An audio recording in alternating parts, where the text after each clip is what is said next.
Boa noite, Edson. Vamos chegando. Vamos esperar. Boa noite, Alessandra. Hoje iniciando aqui mais uma live no Instagram das Juntas. Hoje mais uma conversa com a nossa deputada federal, Natália Bonavides. Chegando Samuel, boa noite. Boa noite, Alê. Chegando todo mundo. Joca também por aqui, Mariana também, boa noite a todas e todos. Espera mais um pouquinho, ver quem chega para acompanhar a live dessa noite.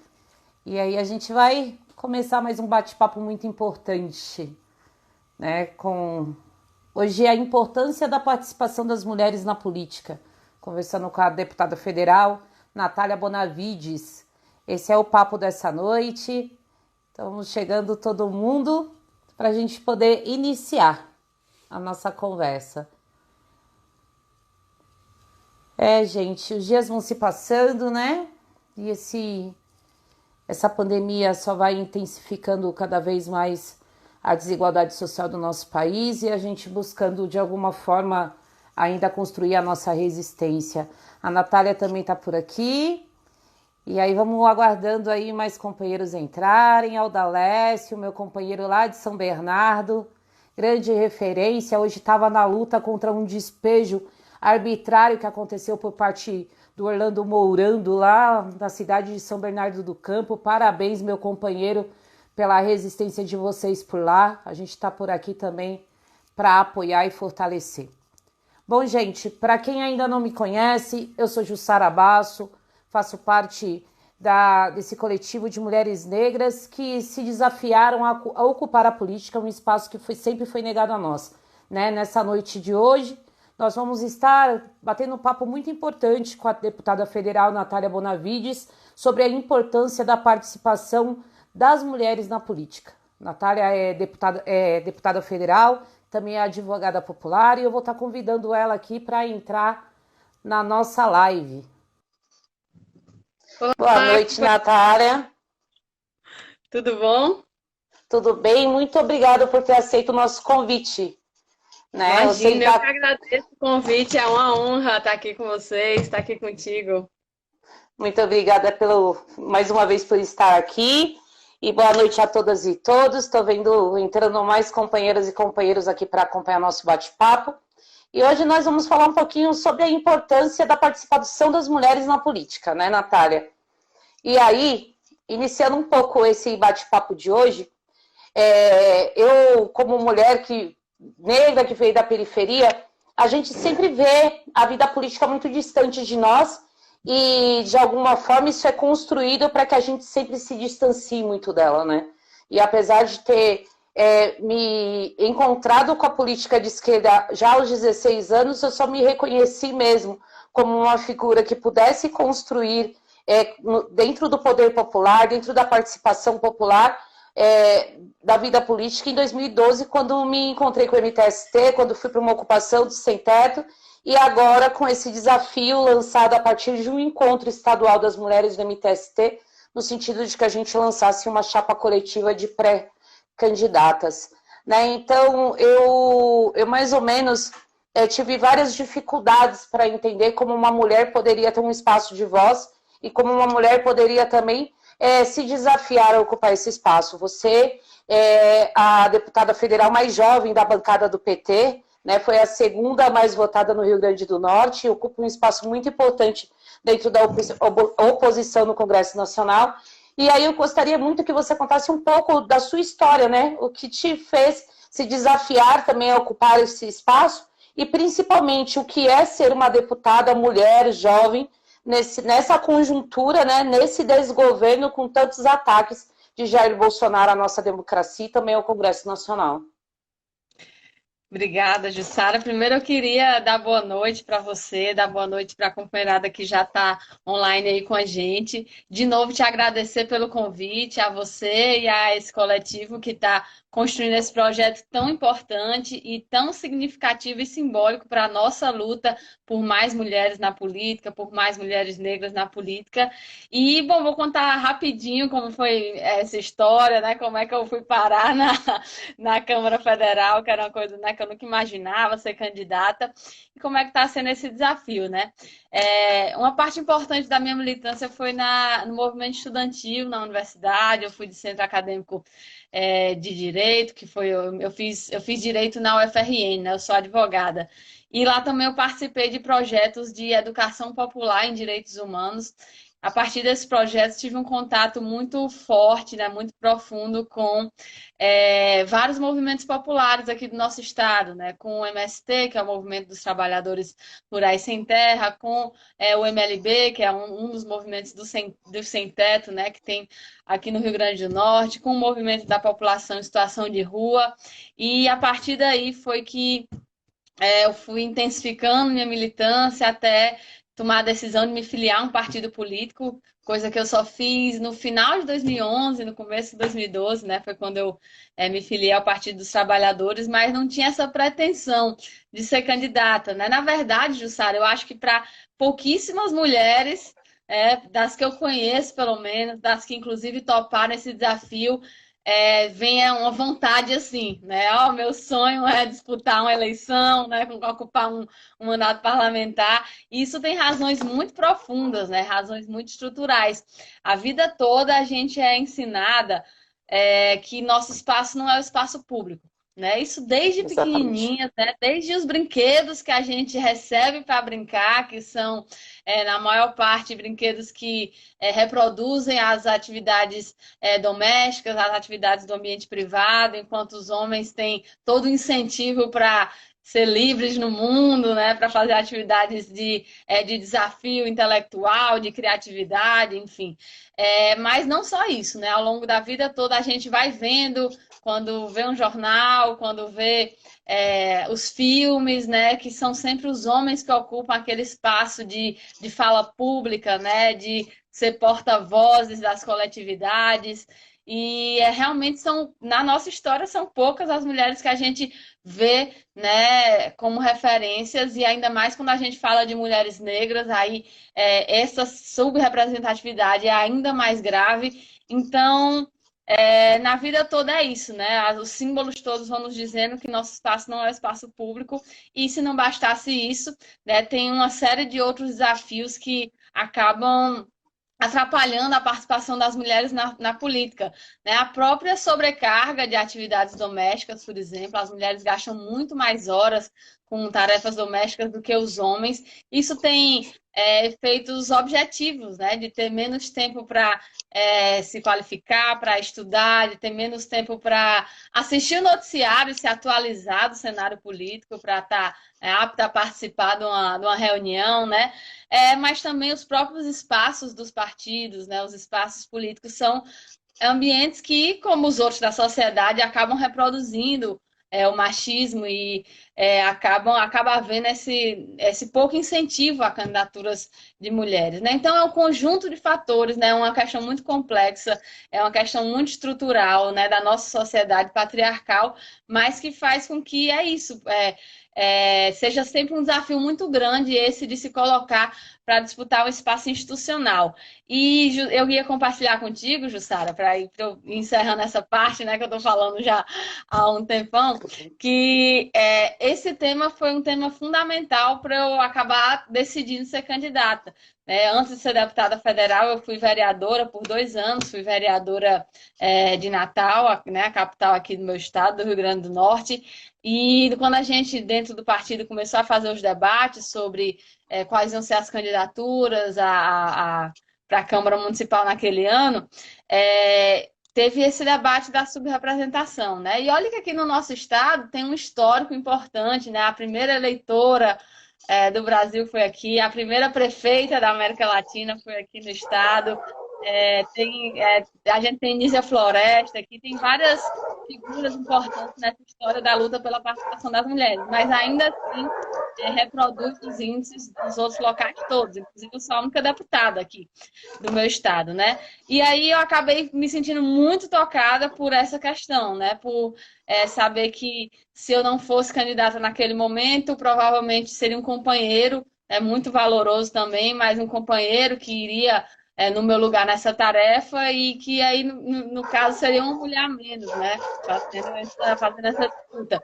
E aí, vendo todos os índices que a gente tinha aqui no nosso estado, na nossa cidade, de representação, e sabendo da importância que é a gente disputar esses espaços, foi que eu acabei sendo candidata. Então, achei muito legal quando tu me chamou para falar desse tema, porque foi um tema absolutamente definidor na minha vida, né? Foi isso que, no fim das contas, me fez ser candidata, porque quando eu me filiei, eu não pensava em nada assim, né? Não tinha isso como plano para a minha vida, mas foi essa provocação, né, da ausência das mulheres nos espaços políticos que me fez entender a importância do tamanho dessa tarefa e acabar topando isso. E eu imagino que para vocês aí, vocês tenham feito alguma reflexão semelhante, né, para construir esse projeto tão bonito que estão construindo. Como é que está sendo? Bom, a gente, dentro do MTST, dentro dos espaços de ação social onde a gente está, nas periferias, a gente aprende uma coisa. A gente, na verdade, não atua na construção, mas na desconstrução, né? De todas essas questões que você colocou em relação a nós, mulheres, né? E desconstruir que a gente não pode ocupar espaços públicos, desconstruir que a gente não pode ter espaço de voz, desconstruir que nosso ambiente é um ambiente privado e doméstico, e também ponderar, né? Desconstruir toda a questão racial, enfim, tudo isso que estrutura o nosso país. Então, a gente, primeiro, se empoderou na luta por moradia, né, entendendo que seríamos indivíduos importantes, né, personagens importantes dessa luta, protagonizando muito a luta pela moradia e por todos os outros direitos, e a partir disso também se desafiando a ocupar, e é isso, né, tá precisando de representatividade, tá precisando de mulheres negras, tá precisando de LGBTs, tá precisando de mais mulheres, mais negros na política. E aí, já fazendo um gancho, a gente percebe que faz 20 anos que foi feita a primeira política afirmativa em prol das mulheres ocuparem os espaços políticos, né? E também a Constituição fala dessa questão da igualdade, dessa questão de, enfim, mesmo tendo a possibilidade de que as mulheres, que a gente lutando muito para que as mulheres ocupem os espaços políticos, a gente percebe que ainda existe um número muito pequeno daquelas que conseguem se eleger em todas as instâncias e que conseguem permanecer em cargos. Diga-se de passagem, né, o golpe que aconteceu, a nossa primeira presidenta mulher, que foi vítima de um golpe institucional muito, assim, que, enfim, marcou a nossa história para sempre. Então, assim, eu gostaria de que você colocasse para a gente, do seu ponto de vista, quais seriam as ações, né, que a gente poderia tomar para nós, para que a gente pudesse aumentar o número de mulheres no poder, para que a gente pudesse aumentar o número da representação das mulheres, né, nas instâncias, no Congresso Nacional, como vereadoras nos municípios, enfim. Nossa, a gente tem tarefas para enfrentar isso por todo lado, né? Essa reflexão que tu trouxe sobre as desconstruções que a gente tem que fazer, essa é a reflexão fundamental, porque se a gente for ver, Jussara, a origem desses espaços, né, a origem mesmo, quando eles foram criados, simplesmente eles não foram feitos para a gente, né? Literalmente, só quem podia ocupar esses espaços eram homens brancos proprietários, né, proprietários de terras, né? Esses espaços surgiram para representar esse setor da população. Então, pessoas negras, mulheres, representantes da classe trabalhadora, formalmente não tinham acesso a esse espaço, né? E a forma como essas instituições foram criadas e ao longo dos anos se desenvolveram, isso traz marcas muito fortes até hoje. Deixa eu te dar uns 2 exemplos aqui rapidinho. A gente só foi ter a regulamentação da licença maternidade para as parlamentares quando a Jandira Fegali, né, que é deputada pelo PCdoB, pelo PCdoB do Rio de Janeiro, quando ela ficou grávida e já estava perto de ter o neném, e disse que não vou tirar uma licença saúde como se fosse uma licença maternidade, porque eu estou grávida, eu quero ter o direito a uma licença maternidade, né? E foi no contexto assim, nesse contexto que foi criada a licença maternidade das parlamentares, ou seja, era uma coisa que antes disso nem era uma questão, porque quase não havia mulheres, né? Não, nenhuma mulher tinha passado por uma situação como a que a Jandira passou, e até hoje, aí já me referindo aqui, inclusive deixando, né, a nossa saudação, a deputada Aura Carolina, a deputada Talíria, né, ambas são do PSOL, uma de Minas, uma do Rio, elas tiveram neném agora há pouco, né, há pouco tempo, as duas, e elas vão voltar para um ambiente da Câmara que não tem nada pensado, né, espacialmente falando, como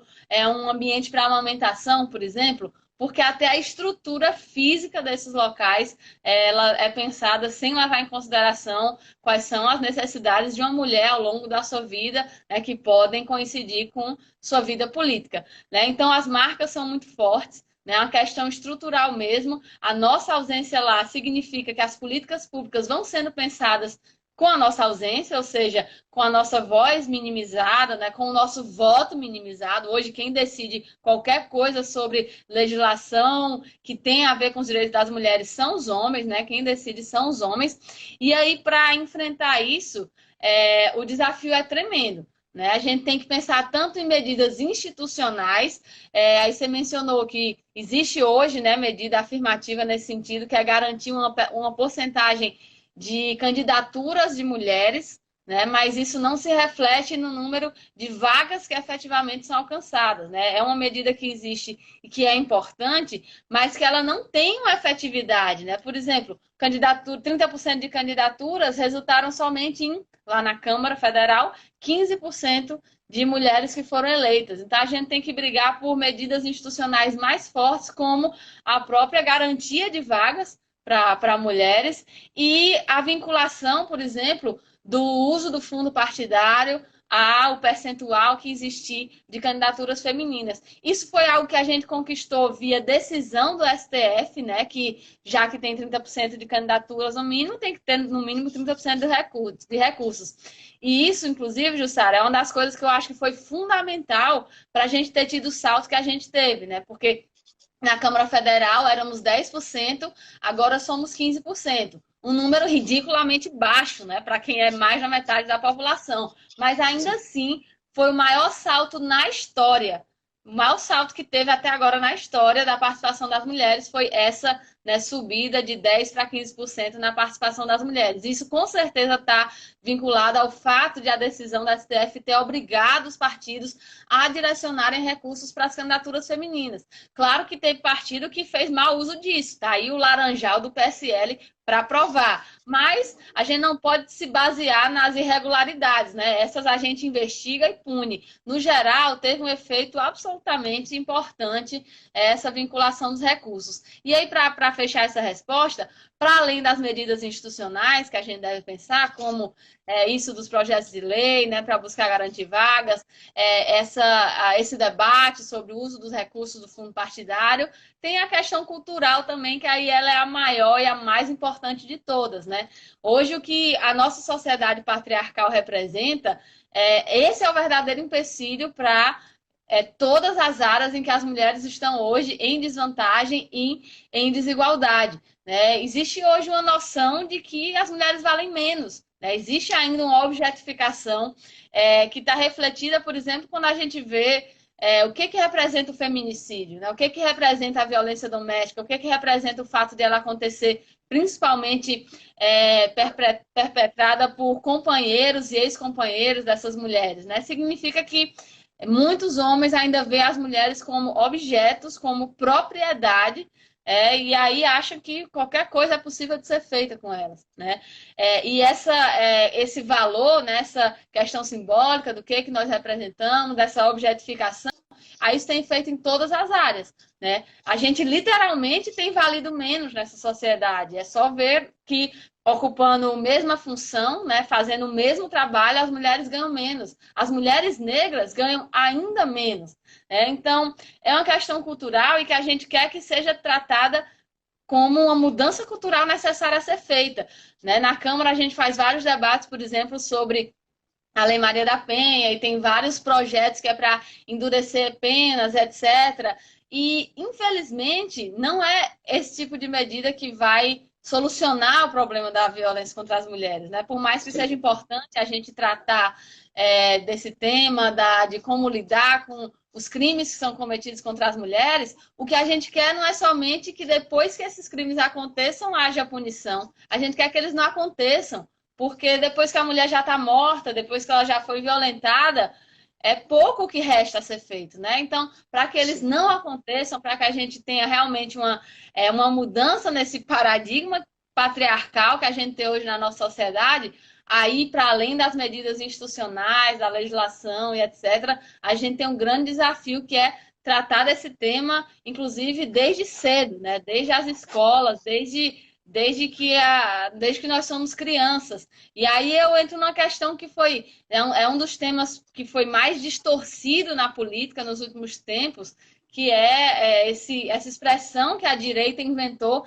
chamada ideologia de gênero, né? Que foi uma forma bizarra de tentar dizer que o fato de a gente querer discutir gênero nas escolas, discutir que homens e mulheres têm direitos iguais, que o coleguinha não pode bater na sua coleguinha, que não pode puxar o cabelo dela, que quando os dois crescerem eles têm que ganhar o mesmo salário, que esse debate, eles disseram que era ensinar as crianças a fazer sexo. Pelo amor de Deus, né? Uma deturpação tremenda, né? Um extremo de serviço à luta pela igualdade de direitos e que, na verdade, é uma coisa que a gente tem que se contrapor. Né? E vocês estão nesse desafio aí de ocupar um espaço numa Câmara Municipal, sabem que esse é um tema que tem passado, né, pelas câmaras municipais, que tem sido debatido nas câmaras municipais e que a gente tem que enfrentar de forma muito contundente, né? Porque se é uma questão cultural, essa desvalorização das mulheres, essa objetificação dos nossos corpos. Então, isso é algo que tem que ser tratado também nos espaços de educação, né? E aí, nesse sentido, que a gente defende que isso seja ensinado, sim, né, desde cedo, para que, desde criança, os meninos aprendam que as meninas merecem respeito, né? Devem ser respeitadas, que elas também são gente, né? Porque esse é o nosso grande desafio atualmente. É que a gente tenha o nosso valor de gente, de ser humano reconhecido, Jussara. É isso. Bom, eu acho importante que a gente coloque um pouquinho daquilo que trouxe a crise sanitária que estamos vivendo, né? Porque no final ela potencializou todas essas questões que você trouxe, né? Todos os elementos. Desde a violência doméstica, o aumento do número de feminicídios, o número de mulheres trabalhadoras informais que nesse momento estão sem recursos para sobrevivência, o número de mulheres que estão na linha de frente do combate ao Covid, o número de mulheres que fazem parte de trabalhadores da enfermagem, quer dizer, sempre a maioria acaba sendo atingida de alguma forma nas grandes crises. Diga-se que essa crise de passagem acabou potencializando bastante isso. E aí a gente viu, primeiro, uma proposta de um auxílio emergencial miserável por parte desse desgoverno, que foi, graças à oposição, o valor foi aumentado para um número que fosse um pouco mais confortável, mas que não atingiu, né, a maioria da população de baixa renda. E nesse sentido, eu coloco o cenário que a gente enfrenta aqui em São Paulo, onde a maior parte das mulheres a quem a gente acompanha e acolhe não conseguiram acessar ou por problemas de CPF, ou por falta de acesso ao cadastramento, ou por outros tantos motivos, né?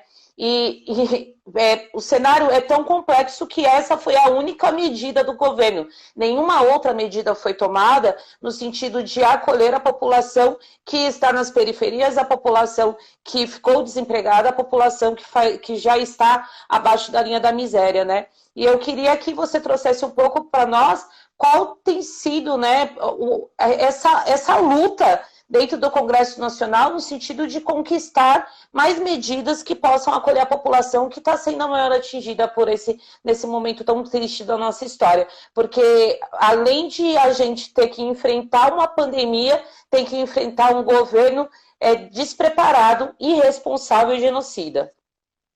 Pois é, Jussara, acho que você tratou perfeitamente aí o panorama do que está sendo essa pandemia, né? Se a gente estivesse passando só pela pandemia, já seria uma tragédia muito grande, né? Esse tanto de gente que tem morrido por causa do vírus. Se a gente estivesse tratando da pandemia combinada com as extremas desigualdades sociais que a gente tem no nosso país, já seria uma tragédia maior ainda. Mas não bastasse a pandemia e essas desigualdades, a gente está passando por tudo isso sob o pior governo possível para estar.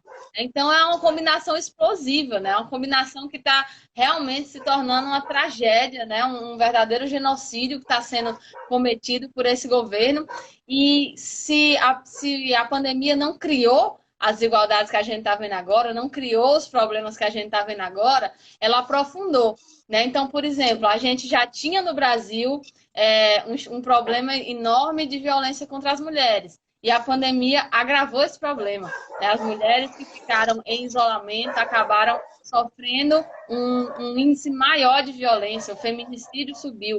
A gente já tinha no Brasil uma questão racial que foi condicionante de todo tipo de acesso a direitos. A pandemia veio agravar esse problema. A maior parte de quem está morrendo é a população negra, o índice de mortalidade na população negra está sendo muito maior. O índice de quem é hospitalizado e acaba morrendo. Então, assim como as populações periféricas, né, já não tinham acesso a uma série de direitos. Na pandemia, isso mais uma vez aprofundado. Né? A falta de acesso à água, por exemplo, em casa, se torna uma questão ainda mais grave de saúde pública, quando a gente tem que uma medida básica de conter o vírus é lavar as mãos. Né? Então, todas essas desgraças que a gente já vivenciava são aprofundadas pela pandemia, né? São mais evidenciadas, se tornam, né, saltam aos olhos de forma mais forte e com a participação desse governo, aí vira realmente uma tragédia de proporção inimaginável. Né? Na verdade, hoje a gente é o epicentro da pandemia no mundo, a gente já está em primeiro lugar em relação ao país em que está havendo uma maior média de mortes diárias.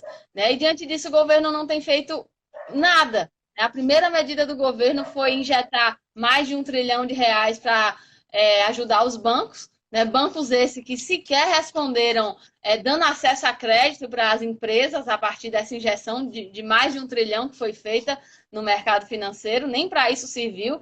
E todas as medidas que estão acontecendo no sentido da proteção dos trabalhadores não estão vindo do governo, estão vindo do Congresso. E olha que a gente sabe, Jussara, que esse Congresso é um Congresso conservador, né, em muitos aspectos alinhados com a política econômica do governo Bolsonaro, mas que minimamente entendeu que na pandemia a gente está vivendo um momento excepcional e certas medidas precisam ser tomadas. Então, o próprio auxílio emergencial foi uma coisa que foi aprovada no Congresso, você resumiu perfeitamente, o governo queria que fosse algo no valor de R$ 200 e com muita luta nós conseguimos aumentar esse valor.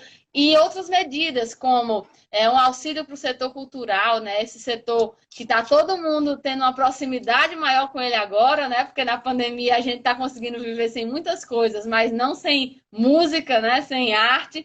Mas é o setor que está passando um dos setores com mais dificuldade, porque parou muito, e são milhões de trabalhadores que trabalham nesse setor.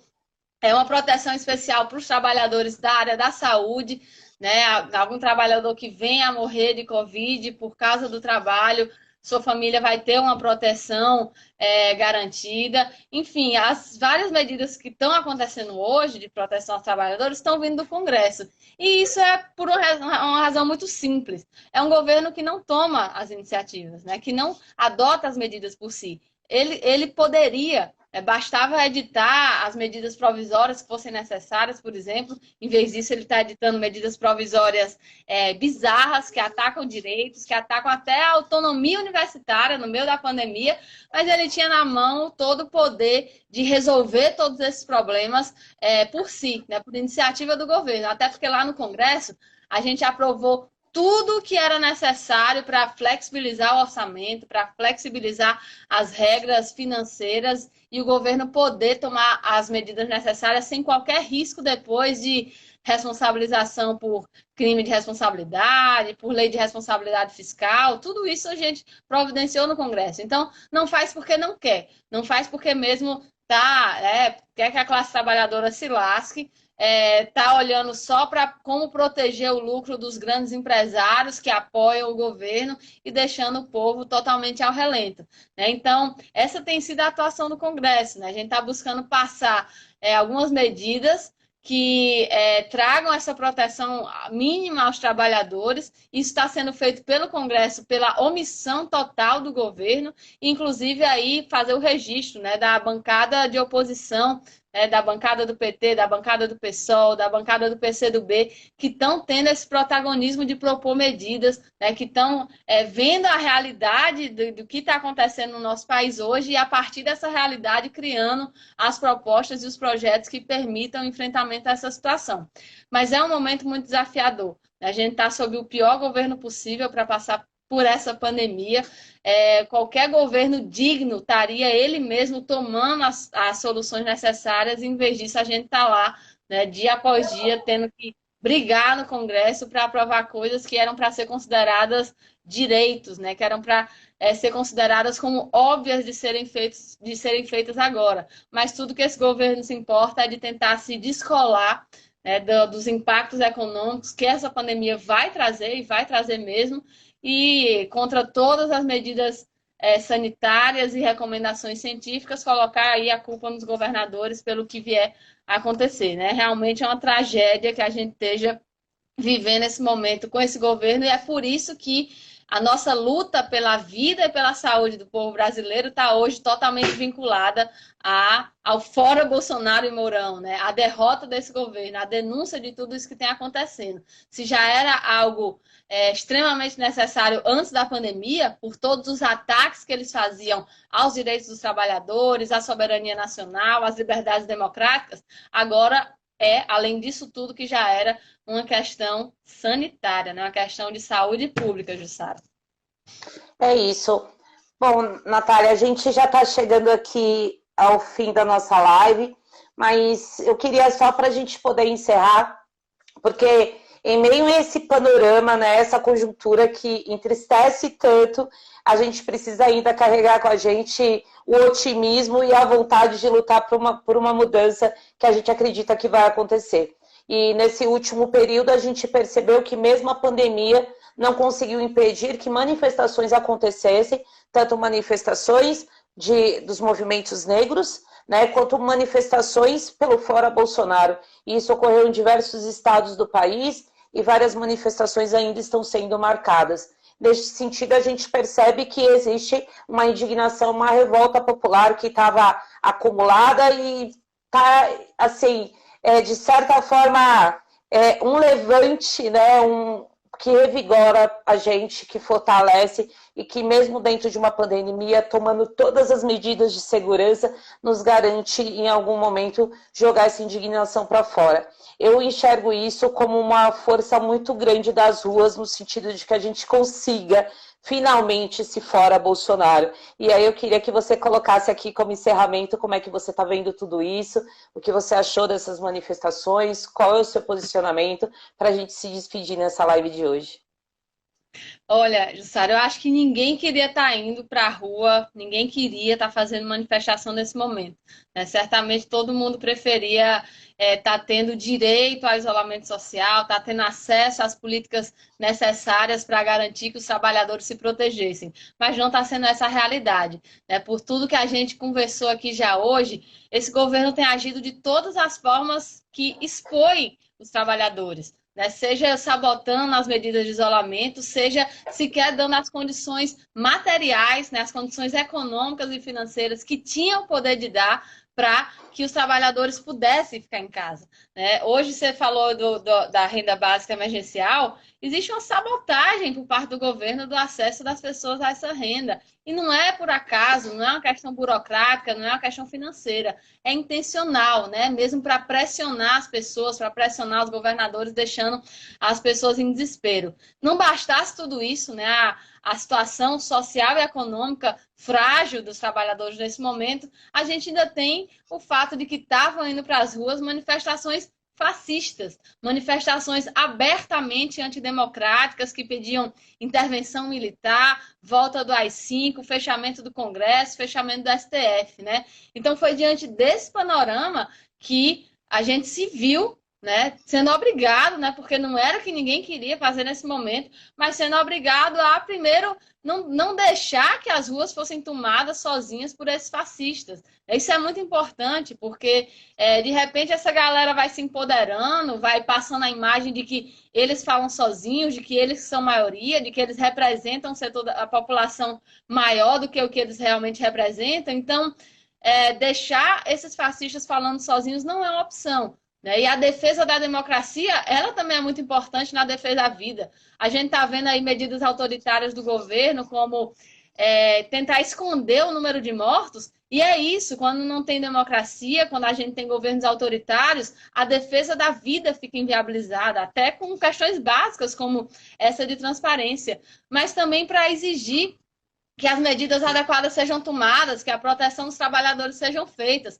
Por mais duro que seja, por mais contraditório que seja, nesse momento, nós que defendemos o direito ao isolamento social, também entendermos a importância dessas manifestações de rua, é porque a gente entende e sabe que quanto mais tempo o Bolsonaro passar no poder, mais tempo vai durar a pandemia, mais pessoas vão morrer por causa da conduta genocida desse governo. Então, por mais duro que seja, essas manifestações são, nesse momento, absolutamente necessárias. Elas expressam que o fascismo não vai falar sozinho no país, elas expressam que o povo está indignado com o comportamento genocida desse governo, e a gente não fala genocida só para dar força retórica ao discurso, não, é uma consequência efetiva do que esse governo está fazendo, que está levando mais pessoas à morte. Então, foi muito importante, né? O que aconteceu nesse fim de semana, né? Faço uma saudação especial a vocês do MTST que lideraram esse movimento aí no último domingo em São Paulo, foi muito importante, né? Foi um ato de defesa da democracia e dos direitos do povo muito importante, e que a gente vai ter que fazer isso daqui para frente, né? Deixar, sem arredar o pé, né, da luta, deixar muito nítido que o fascismo não vai falar sozinho, e que quem quer atacar os direitos do povo, trazendo medidas que coloquem a população em risco, vai ter resposta, né, e vai ter denúncia. Então, eu acho que todo esse processo está sendo muito enriquecedor, e aí juntando-se, né, encontrando-se com as lutas dos movimentos negros, que também estão repercutindo o fato de que nem na pandemia se parou de assassinar a população negra, de ter violência policial, nem se for uma criança, um adolescente que estiver dentro de casa, nem assim esse jovem negro está fora de risco. Então, são lutas que se juntam porque o povo está morrendo. Está morrendo sem ter acesso a políticas dignas que evitem passar fome, está morrendo de violência policial e não quer morrer ainda de uma ditadura autoritária que eles venham a querer implementar. Né? Então, por tudo isso, sim, a gente vai fazer as lutas de todas as formas que couberem, vai fazer isso de forma muito responsável. Eu vi a máscara de vocês que foi distribuída com o símbolo do movimento, eu vi que vocês tomaram todas as medidas sanitárias, né, de forma muito responsável para fazer dessa manifestação o menor risco possível, mas é isso, né? Não era o que a gente queria estar fazendo agora, mas é o que é necessário de ser feito agora. Então, eles não vão ficar falando sozinhos e a gente vai fazer essa luta, porque o Fora Bolsonaro é uma questão de saúde pública, é uma questão de defesa da vida, é uma questão de enfrentamento à pandemia e é uma questão, né, de dignidade do nosso povo brasileiro. Bom, eu só tenho a te agradecer pela sua participação, por todas as falas, me senti contemplada em todas elas, muito obrigada, e espero vê-la em outros momentos, pessoalmente, quando a pandemia passar também. Um grande abraço, um grande prazer ter você aqui. Um beijão, Jussara. Super obrigada pelo convite. Para mim foi uma honra participar desse bate-papo. Também quero muito que isso tudo, assim que acabar, que a gente volte a fazer a luta ombro a ombro, né? E que a gente possa se conhecer pessoalmente muito em breve. Um grande beijo para você, um beijo para as outras meninas que estão nesse projeto, que estão nesse projeto tão bonito. E só para fazer o registro, Jussara, como isso é importante. As mulheres, quando se juntam, elas são capazes de fazer coisas incríveis, né? E esse formato, como vocês estão pensando, né, de uma candidatura coletiva que enfrente todos esses temas de subrepresentatividade, trazendo isso aliado à defesa dos direitos do povo trabalhador, porque acho que ninguém aqui acha, né, que basta ser mulher para nos representar. A gente quer mulher que defenda o direito das mulheres, né, que são a maior parte da classe trabalhadora. Então, a proposta que vocês trazem é linda, né? É isso que a gente tem que estar fazendo nesse momento. Vamos aproveitar também o momento de campanha eleitoral, de eleições, para fazer a defesa de um projeto digno para o povo. Então, deixo meu abraço para você e para as outras companheiras que estão construindo esse projeto tão incrível. Um grande beijo, um beijo para quem assistiu a gente. Boa noite e até a próxima, até breve, que a gente se conheça pessoalmente logo. Tá bom. Obrigada, Natália. Boa noite. Boa noite. Bom, gente, essa foi a live de hoje. Muito potente, né? Muita força na fala da Natália. Eu espero vê-los em breve, né? Essa aqui foi uma das muitas lives que nós temos feito, a Tuca, a Débora e eu, sempre por aqui, construindo a nossa resistência e a nossa força. Obrigada. Boa noite para todo mundo. A gente se vê em breve.